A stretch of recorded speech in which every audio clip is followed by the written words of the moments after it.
মিজান চল আমার লগে ব্যাংকে চল। ব্যাংকে যাবো মানে? তোমার লগে আমি ব্যাংকে যাবো কেন? বিদেশ থেকে আমি একেবারে চলে আসছি, আসার পরে সংসারটা আলাদা করে দিচ্ছিস। ঘরে বাজার সদাই কিছুই নেই, ঘরে চাইল ডাল বাজার সদাই করতে হবে। তোর অ্যাকাউন্টে যে আমার জমানো টাকা আছে সেই টাকাগুলো তুই আমার তুলে দিয়ে দে। ভাইজান তুমি এটা কি কও? তোমার টাকা আমার অ্যাকাউন্টে করতে যায়? আমি বিদেশ থেকে যত টাকা পয়সা পাঠাইছি সব তো তোর অ্যাকাউন্টে পাঠাইছি। আমার জানা মতে এখনো পর্যন্ত তোর অ্যাকাউন্টে আমার 2 থেকে 2.5 লাখ টাকা জমা আছে। তুই সেই টাকাগুলো আমার তুলে দিয়ে দে। ভাইজান তোমার বয়স কি ঘুমে হয়েছে নাকি? তুমি বিদেশ থেকে টাকা পাঠাইছো, সেই টাকা এখন পর্যন্ত আমার অ্যাকাউন্টে হয়েছে? তুমি মাস শেষে সংসারের খরচের জন্য কিছু টাকা পাঠাইতা, তো সেই টাকা তো বাজার খরচ করতে করতেই শেষ হয়ে যাইতো। আর ওই যে তোমার বাচ্চাটা, তার আজকে জ্বর কালকে কাশি, ওই দিন এইছে আজকে ওই হয়েছে, এই সব করতে করতে ওষুধ আনতে আনতেই তো আমার টাকা সব শেষ। হ্যাঁ বল যে 2 দিন পরে পরে মার্কেটও যায়, পার্লারে যায়, ব্রু প্লাক করে, ফেশিয়াল করে, হেডি কোন নাকি? এই যে একটা ভালো কথা মনে করছো। হ্যাঁ তুমি আজ পর্যন্ত কইতে পারবা আমার একটা শাড়ি কেনার লাগে, একটা 3 পিস কেনার লাগে একটা টাকা দিছো? তেল সাবান পাউডার কিছু তুমি আমার আজ পর্যন্ত কিনে দাও নাই।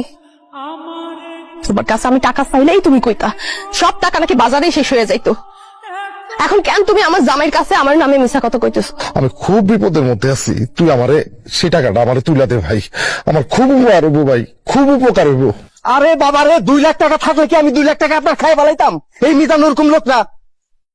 আর আমি কি আপনার কইছি যে আমার অ্যাকাউন্টে টাকা পাঠান? আমার অ্যাকাউন্টে টাকা পাঠাইছে, সব টাকা আপনার জন্য খরচ করছি, এখন আমরা চোর বানায় ফেলাইতেছেন।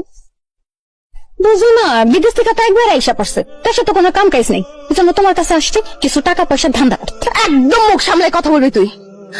আমার জামাই ধান্দাবাজ না, ধান্দাবাজ হলো তোর জামাই, একটা বেঈমান প্রতারক। বছর বিদেশ করছ, কিছুই তো করতে পারো নাই। যাই টাকা ইনকাম করছো, ভাই বোনের মানুষ করছো, আর সংসারের পিছে খরচ করছো, রাখার মধ্যে খালি এই জমিটুকু রাখছো। আর বিদেশ থেকে আইতে নাইতেই এই জমিটা বিক্রি করবা কেন? চাচা, এত বছর বিদেশ করছি, মরুভূমিতে কাজ করতাম, দিন রাত 24 ঘন্টা মরুভূমির মধ্যে কাজ করতে করতে শরীরে রোগ বালায় বাধায় ফেলছি। তাই কোনো কাজ করতে পারতাম না, শরীরে শান্তি দিত না। মালিক পক্ষ বুঝতে পারা আমার আর রাখলো না, দেশে পাঠায় দিল। দেশে আসছি একেবারে খালি হাতে। দেশে আসার পরে ছোট বড় পরিবারটা আলাদা করে দিল। হাতে কোনো টাকা পয়সা নেই, কোনো ইনকাম নাই। এখন বউ বাচ্চা লয়ে যে আমি কই যামু, কেমনে যাবো, সংসার চালামু, আমার মাথায় ধরতেছে না। তাই ভাবছি জমিটা বিক্রি করার পরে যে টাকা পয়সা পাবো, সেই টাকা দিয়া বাজারে একটা মুদি দোকান দিব। আহারে আকবর, প্রবাসীগর শেষ পরিণতি এইরকমেরই হয়।